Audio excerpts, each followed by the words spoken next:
Shalom saudara, saudara yang sudah dilahirkan baru atau saudara yang sudah menjadi manusia ciptaan baru. Mari kita belajar bersama-sama mengapa kita perlu bersaksi. Sebenarnya apa tujuan menyaksikan kesaksian keselamatan kita? Mari kita berdoa sebelum kita merenungkan. Tuhan, terangi hati kami supaya kami mengerti mengapa kami harus bersaksi. Kiranya Tuhan, Engkau membuat kami paham sehingga kami bergerak dan mulai menyiapkan diri, menyiapkan kesaksian hidup baru kami. Dalam nama Yesus, amin. Nah, saudara yang dikasihi oleh Tuhan, sama seperti anak kecil yang belajar mengenal dirinya, biasanya kita tanya dia, kita kasih tahu dia hari lahirnya kapan, namanya siapa. Nah, itu dia paling kurang akan ingat. Misalkan kalau saudara tanya kepada cucu saya Jessie, dia akan tahu hari lahirnya kapan, ya. Kalau kita tanya namanya siapa, Jason Caleb. Nah, cara nulisnya Jason, C-A-L-E-B. Nah, suatu waktu gurunya panggil dia Jason, dia bilang, "Mem, nama saya bukan Jason, Jason." Nah, seperti itu kira-kira. Nah, sekarang mari kita masuk kepada hal yang rohani. Jadi setiap kita yang sudah lahir baru harus tahu siapa jati diri kita, ya. Nah, apa tujuan menyaksikan kesaksian keselamatan kita? Kita bercermin dari kisah hidup perempuan Samaria yang dijumpai Yesus di sumur Yakub di Sikar. Kita akan mendapat kebenaran-kebenaran ini dari Yohanes 4 ayat 3 sampai 42. Saudara bisa membaca itu nanti. Yesus bergerak dari Yudea dan kembali ke Galilea. Dalam perjalanannya ke Galilea, ia harus melintasi daerah Samaria. Di Samaria ada daerah yang bernama Sikar, dan di sana terdapat sumur Yakub. Yesus sangat letih dan ia duduk di pinggir sumur. Saat itu kira-kira tengah hari. Ada seorang perempuan Samaria yang datang dan menimba air di sana. Yesus berkata kepadanya, "Tolong berikan kepadaku air minum." Saat itu murid-muridnya sedang pergi membeli makanan. Perempuan Samaria itu berkata kepada Yesus, "Mengapa engkau meminta air minum kepadaku? Engkau seorang Yahudi dan saya orang Samaria." Orang Yahudi dan orang Samaria tidak bergaul, ya. Yesus menjawab, "Engkau tidak tahu apa yang diberikan Allah, dan engkau tidak mengenal aku yang meminta minum dari engkau. Jika engkau tahu, engkau akan meminta kepadaku dan aku akan memberikan kepadamu air hidup." Jawab perempuan itu, "Tuan, dari manakah engkau mendapat air hidup? Sumur ini sangat dalam dan engkau tidak mempunyai timba. Apakah engkau lebih besar daripada bapa kami Yakub? Yakub yang memberikan sumur ini kepada kami. Yakub telah minum sendiri dari sumur ini. Anak-anaknya dan ternaknya juga minum dari sini." Jawab Yesus, "Setiap orang yang minum air ini akan haus kembali. Barang siapa yang meminum air yang akan kuberikan kepadanya, tidak akan haus untuk selama-lamanya. Air yang akan kuberikan kepadanya akan menjadi sumber air di dalam dirinya. Air itu akan memberi hidup yang kekal kepadanya." Jawab perempuan itu, "Tuan, berikanlah saya air itu supaya saya tidak haus lagi dan tidak usah lagi ke sini untuk menimba air." Yesus menjawab, "Panggillah suamimu dan datanglah kemari." Jawab perempuan itu, "Saya tidak mempunyai suami." Jawab Yesus, "Tepat yang engkau katakan, bahwa engkau tidak mempunyai suami. Engkau sudah mempunyai 5 suami. Orang yang hidup bersama engkau sekarang bukanlah suamimu. Dalam hal ini engkau mengatakan yang benar." Jawab perempuan itu, "Tuan, saya dapat melihat engkau seorang nabi. Nenek moyang kami menyembah di atas gunung ini, tetapi orang Yahudi mengatakan bahwa Yerusalemlah tempat orang menyembah." Jawab Yesus, "Ibu, percayalah kepadaku, akan tiba saatnya kamu akan menyembah Bapa bukan di gunung ini dan juga bukan di Yerusalem. Kamu menyembah yang tidak kamu kenal, tetapi kami menyembah yang kami kenal. Sebab keselamatan datang dari bangsa Yahudi. Saatnya telah tiba bagi penyembah-penyembah sejati untuk menyembah Bapa dalam roh dan kebenaran. Dan saat itu sudah tiba, dan orang seperti itulah yang diinginkan oleh Bapa menjadi penyembah-penyembahnya. Allah itu roh.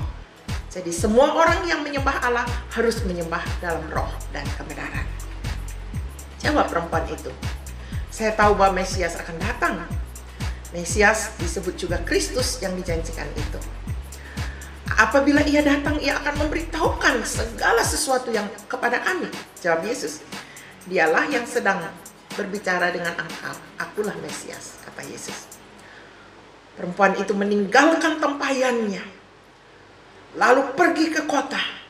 Ia berkata kepada orang-orang di kota itu, marilah dan lihatlah, di sana ada seorang yang mengatakan kepadaku segala sesuatu yang telah kuperbuat. Mungkinkah dia itu Kristus yang dijanjikan? Respon orang di kota itu, mereka yang mendengar kesaksian perempuan itu, bahwa perempuan itu katakan, orang ini tahu semua seluk-beluk hidupku. Sontak ketika orang itu mendengar, mereka pergi keluar kota mendatangi Yesus. Banyak orang Samaria dari kota itu yang menjadi percaya kepada Yesus. Karena mereka percaya karena kesaksian perempuan itu. Jadi karena kesaksian perempuan itu yang hanya sederhana, ada orang yang berbicara kepadaku yang tahu semua jalan hidupku. Hanya hal itu yang membuat orang itu percaya, saudara. Jadi orang percaya kepada Yesus karena kesaksian perempuan itu tentang Yesus. Perempuan itu berkata kepada mereka, ia mengatakan kepadaku segala sesuatu yang telah kuperbuat. Ketika orang Samaria itu sampai kepada Yesus, mereka meminta supaya ia tinggal bersama mereka. Ia pun tinggal bersama mereka selama 2 hari. Banyak orang lagi yang menjadi percaya karena perkataan Yesus. Mereka berkata kepada perempuan itu, pada mulanya kami percaya kepada Yesus karena perkataanmu. Tetapi sekarang kami percaya karena kami sendiri telah mendengarkan dia. Kami tahu sekarang bahwa dialah sesungguhnya yang akan menyelamatkan dunia. Kesimpulan, perempuan Samaria adalah orang Yahudi campuran. Ingat, kerajaan Israel terpecah menjadi 2. Satu di bagian utara dan satu di bagian selatan. Orang Samaria, yang utara Israel. Pada masa ini orang Yahudi di bagian utara tidak beramahan dengan mereka yang ada di bagian selatan. Yesus menunjukkan kasih-Nya yang sama kepada semua orang karena ia datang untuk menyelamatkan semua manusia. Yesus dengan sengaja melintasi daerah Samaria untuk menuju ke Galilea dari Yudea. Yesus memberitakan hidup yang kekal melalui percakapan soal air. Yesus menawarkan hidup kepada perempuan ini.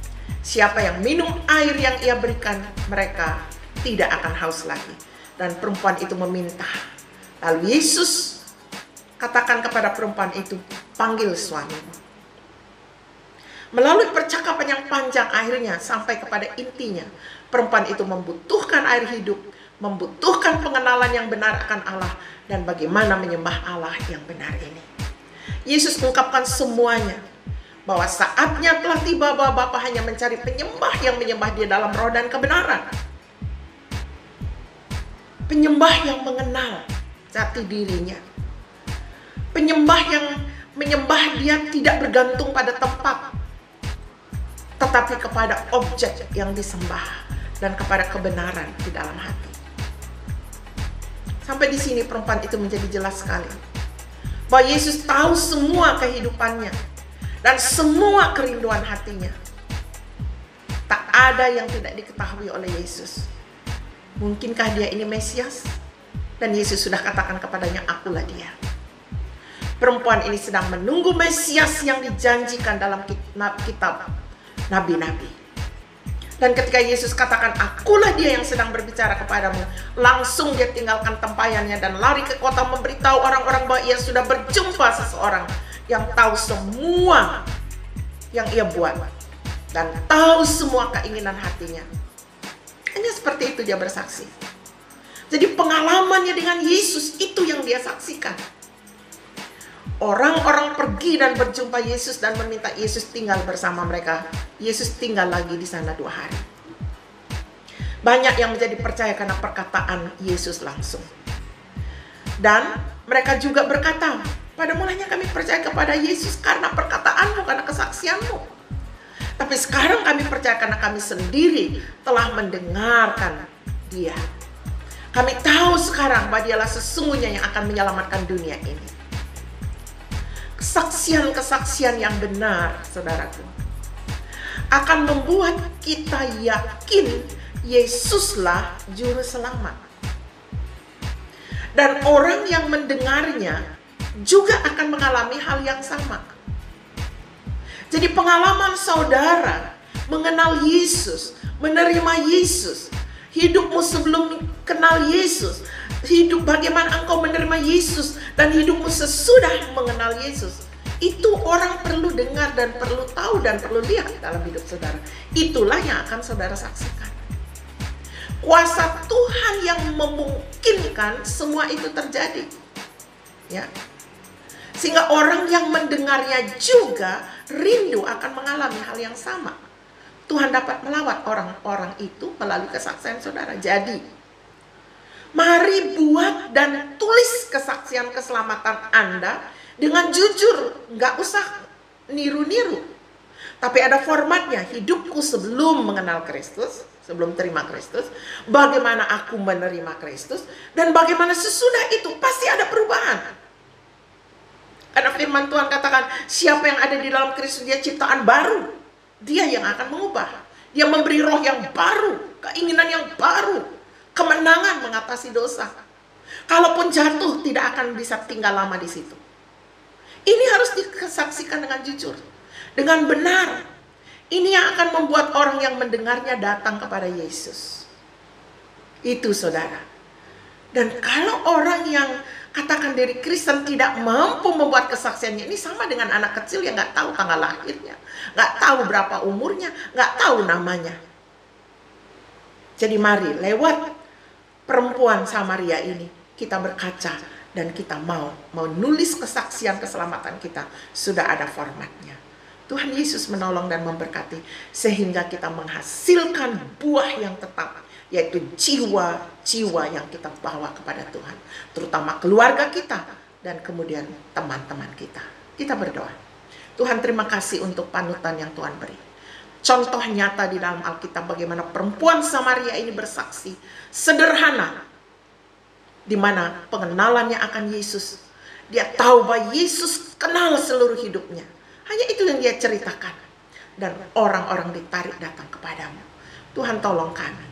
Dalam nama Yesus. Amin. Sampai jumpa.